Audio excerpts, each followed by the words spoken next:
When I was 12, my older sister, Emma, locked herself in her bedroom for weeks. She wouldn't talk to anyone, not even our mom. In the end, she left home without a word, and after that, we barely spoke again. I honestly thought I'd buried that chapter for good. But now, 10 years later, my phone buzzes, and it's my mom, her voice thick with panic. She's found a hidden envelope in Emma's old room, and it's addressed to me. And, as if that isn't enough, she drops the biggest bombshell: Emma is back in town. I just stood there in my tiny kitchen, staring at the phone, the hum of the refrigerator suddenly too loud. "You need to come home," my mom pleaded. "Now, please." There was something raw in her voice, something I hadn't heard since the night Emma left. I could almost hear her wringing her hands, pacing the faded linoleum back at the house. "What's going on?" I asked, but she just breathed hard for a second, then said, "It's better if you see for yourself. I'll wait for you." I grabbed my keys, heart thumping against my ribs. Outside, the city air was heavy and damp, headlights smearing across wet pavement. My own reflection in the car window looked like a stranger. The drive to my childhood home was only 40 minutes, but my mind was racing the whole way. I kept replaying the last time I saw Emma, her eyes hollow, her voice flat as she told us to leave her alone. She'd changed overnight after her 16th birthday, suddenly private, snapping at questions, skipping family dinners. Then, that spring, she locked herself in her room and refused to come out. Mom would leave plates of food at the door, and I'd sometimes sit in the hallway, trying to slide notes underneath,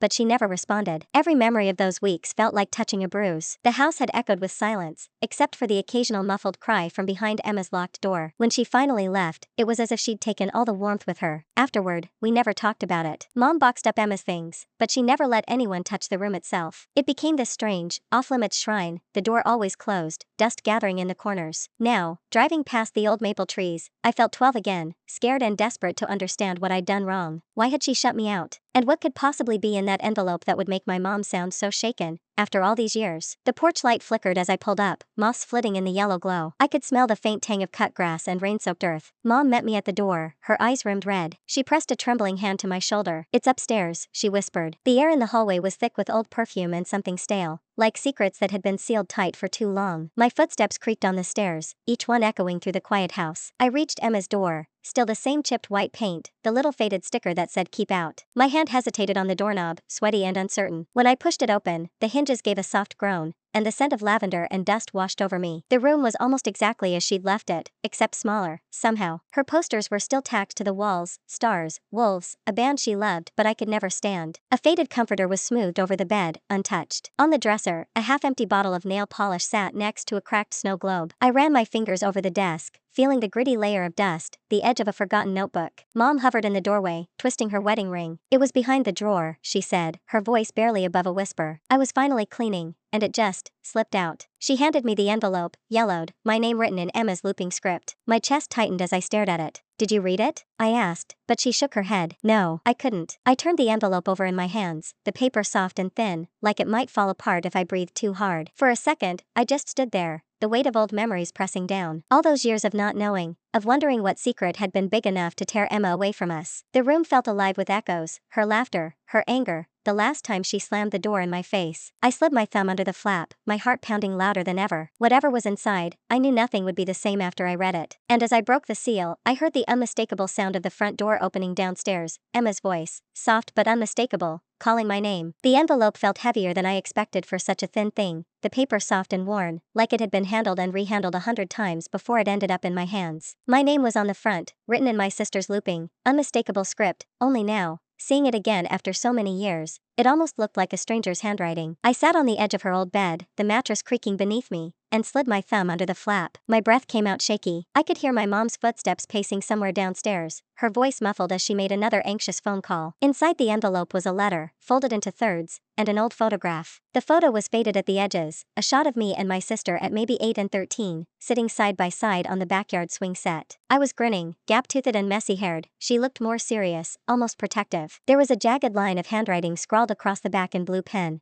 but the ink had bled in places and I couldn't quite make it out yet. I unfolded the letter. Her handwriting was more hurried here. Parts of the ink looked smeared, as if she'd written it while crying, or maybe with hands that wouldn't stop shaking. "If you're reading this," it started, "then I couldn't bring myself to tell you in person. I'm sorry. You deserve to know the truth, even if it's too late for me to explain everything." My throat tightened. I could smell the faintest trace of her old perfume on the paper, something floral and powdery, barely clinging after all these years. I read on, my eyes moving hungrily over each line. Don't trust what you remember, she warned. There's more hidden here than you realize. Follow the memory, look behind what we were. I glanced back down at the photograph, my hands trembling. That's when I noticed the words on the back. The attic, behind the third beam. For both of us. Just then, the door slammed downstairs. My heart leapt into my throat. I heard my mom's voice, sharper now. She's here, she called up the stairs, and I knew instantly who she meant. My sister. After all this time. For a moment I couldn't move. The air in the room felt charged, like the split second before a summer thunderstorm breaks open. I heard footsteps on the stairs, then the soft click of the door handle. She stepped inside, and everything in me went rigid. She looked older, of course, but not in the way I expected. Her hair was shorter, darker, and her eyes had a kind of tiredness that made her seem both younger and older than I remembered. She hesitated in the doorway, one hand gripping the frame. "Hey," she said. Her voice was so familiar it hurt. I barely managed a nod. "Hey." She saw the photograph in my hand, the letter still open beside me. Her expression flickered. I couldn't tell if it was relief, guilt, or something else entirely. "You found it," she said quietly. I swallowed. The silence stretched between us, thick and awkward. I wanted to say a million things, to yell, to demand why she'd left and never looked back. Instead, I just stared at her, trying to reconcile the girl I'd lost with the woman standing in front of me. The old floorboards creaked as she moved further into the room. She looked around, taking in the faded posters, the neat bedspread our mom must have straightened earlier, the dust motes swirling in the late afternoon light. For a second, I almost saw her as a teenager again, biting her lip, bracing herself to say something she knew would sting. "Why did you do it?" I finally blurted, my voice cracking. "Why did you just disappear?" Her eyes darted away, and she let out a shaky breath. "It wasn't just about me," she said. "I couldn't stay. Not after what happened." I felt anger, old and raw, surge up. "You left me," I said, my hands clenched. "You locked yourself in here for weeks, and then you were just gone. You never even said goodbye." She flinched, but I kept going. "Do you have any idea how much that messed me up? How many times I thought it was my fault, that I'd done something to make you hate us?" Her shoulders hunched. She looked so small, suddenly, for all her new adult edges. "I didn't hate you," she whispered. "I was scared. You don't know what I found, what I heard that night." I stared at her, the words tumbling out before I could stop them. "Then tell me, because all I've got is this letter, and a picture from 10 years ago. What am I supposed to do with that?" She came closer, lowering herself onto the edge of the bed, leaving a careful gap between us.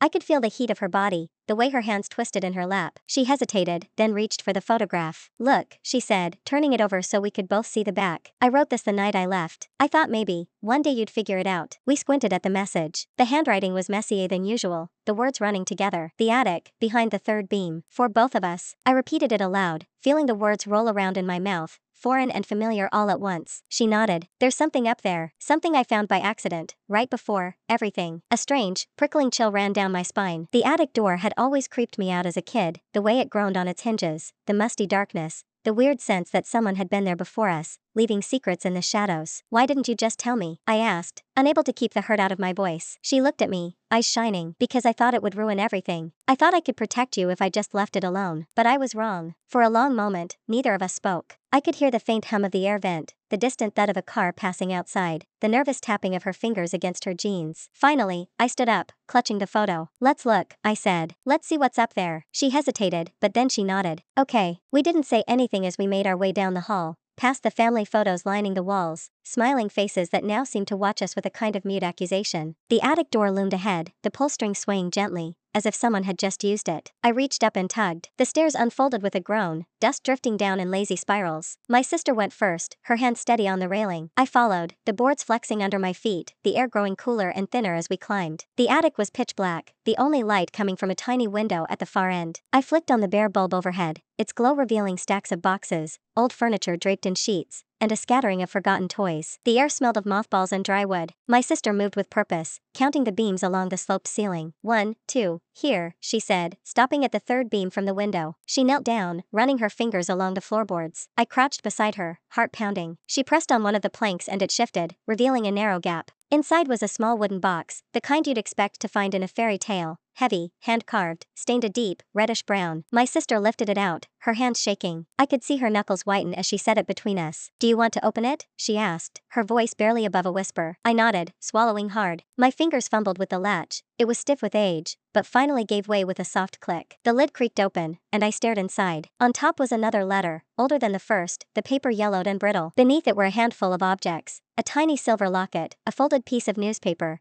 and a Polaroid photo of two people I didn't recognize. My sister reached for the locket, turning it over in her palm. I unfolded the letter, my eyes scanning the faded ink. It was addressed to our mother. My heart thudded in my chest, a sickening realization dawning as I read the first lines. The letter spoke of a secret, of a child born before either of us, of a decision made in fear, of a promise to keep the truth hidden forever. The names in the letter matched the people in the old Polaroid. I looked up at my sister, her face pale in the attic light. "Did you know?" I asked, my voice trembling. She shook her head, tears spilling down her cheeks. "I found the box that night," she said hoarsely. "I tried to ask Mom, but she just shut down. I thought if I left, maybe she'd finally tell you. Or maybe you'd be safe." I stared at the box, at the evidence of a life we'd never known. The attic seemed to close in around us, the weight of our family's past pressing down like dust in the air. Downstairs, the house was silent, our mom waiting, the truth finally unearthed, our childhood changed forever. And as I held the letter in my shaking hands, I realized nothing would ever be the same. But there, in the flickering attic light, for the first time in a decade, my sister and I were together, facing the truth, side by side. And that was the beginning of something entirely new. The door to my sister's old bedroom was still heavy, its brass handle cold and stiff in my palm. She stood there, just inside the threshold, her hair cut shorter than I remembered, her posture both wary and exhausted. The envelope, the one with my name on it, rested on the unmade bed between us, its flap already open. I held the letter, my hands trembling just enough for her to notice. She broke the silence first. "I never wanted to disappear like that," she said quietly, voice rough. "But I didn't know how else to keep you safe." The words hit me with a strange mix of relief and confusion. Safe from what? My mind raced back to those strange weeks, her silence, the muffled crying, the way she'd flinched whenever Dad raised his voice. For years, I'd told myself I must have done something wrong. But as I looked at her now, I could see the hurt in her eyes had never really been about me. I read the letter again, aloud this time, the paper crinkling as I gripped it tighter. She'd written, "I heard things I shouldn't have, about Dad, about the money, about the night you almost got blamed for something you didn't do. I shut you out because I thought if I took all the blame, it would end there. I thought I could keep you from getting hurt." For a second, the room felt smaller, like the air itself was pressing on my chest. I remembered the accusations, the way our parents fought over missing cash, the way blame always seemed to find its way toward me. My sister had stepped in, absorbed the fallout, and locked herself away. She'd carried the secret that could have shattered us both. I finally looked up from the letter. "You could have told me," I whispered. My voice cracked. "I spent years thinking you hated me." "I know," she said, voice breaking, too. "And I'm so sorry. I